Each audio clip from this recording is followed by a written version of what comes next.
یہ کہتے ہیں ارے اس کی برائی اس کے ساتھ ہمارا کیا ہونے والا ہے؟ اللہ اکبر. یہ جو جملہ ہے نا میں آپ کو بتاتا ہوں. جبرائیل امین علیہ السلام حضور پاک صلی اللہ علیہ وسلم کی بارگاہ میں حاضر آئے.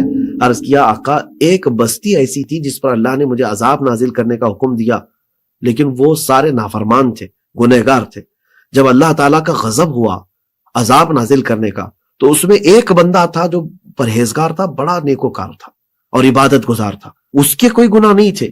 تو میں رب تبارک و تعالیٰ کی بارگاہ میں یہ سوال کروں کہ اس بندے کا کیا قصور ہے؟ عذاب جب ہوگا تو اس قوم میں اس بستی میں وہ بھی ہلاک ہو جائے گا.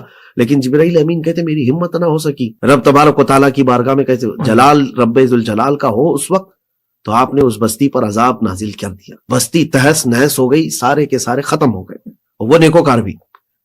سالہ بیت گئے تو جبرائیل امین کہتے ہیں رب تعالیٰ کی بارگاہ میں نے پوچھا کہ مولا اس ایک بندے کا کیا قصور جو تیرا فرمانبردار تھا, نیکوکار تھا, باقی سارے تو گنہگار تھے, نافرمان تھے.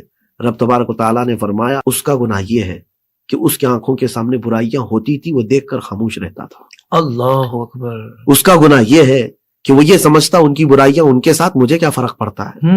اس کا گناہ یہ ہے کہ جب وہ برائیاں سامنے دیکھے تو اپنے آپ میں مست رہے. تو رب تعالیٰ کا نظام یہ ہے کہ جب وہ برائیاں کرنے والے کا انجام ہوگا دیکھ کر خاموش رہنے والے کا انجام بھی وہی ہوگا. اللہ اکبر. تو اپنے آپ کو ان بستیوں سے نکالو, ان مجلسوں سے نکالو.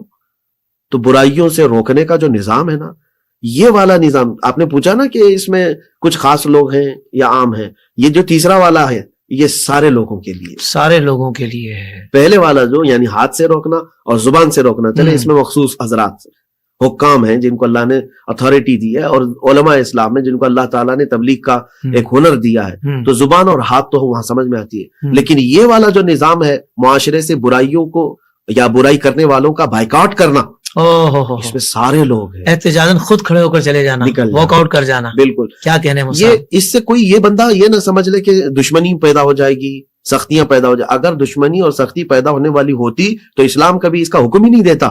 اللہ اکبر. بلکہ تم اپنی ناراضگی سے اس بندے کو سیدھے راستے پر لا رہے ہو. صحیح صحیح. اچھا یہاں پر میں یہ بات ساتھ میں ملا دیتا ہوں جی, کہ کچھ لوگ جو ہے بائیکاٹ کرتے کرتے اپنے دل میں یہ لانے لگ جاتے ہیں کہ وہ اتنا برا ہے کہ میں اس سے مل نہیں سکتا اور میں اچھا ہوں.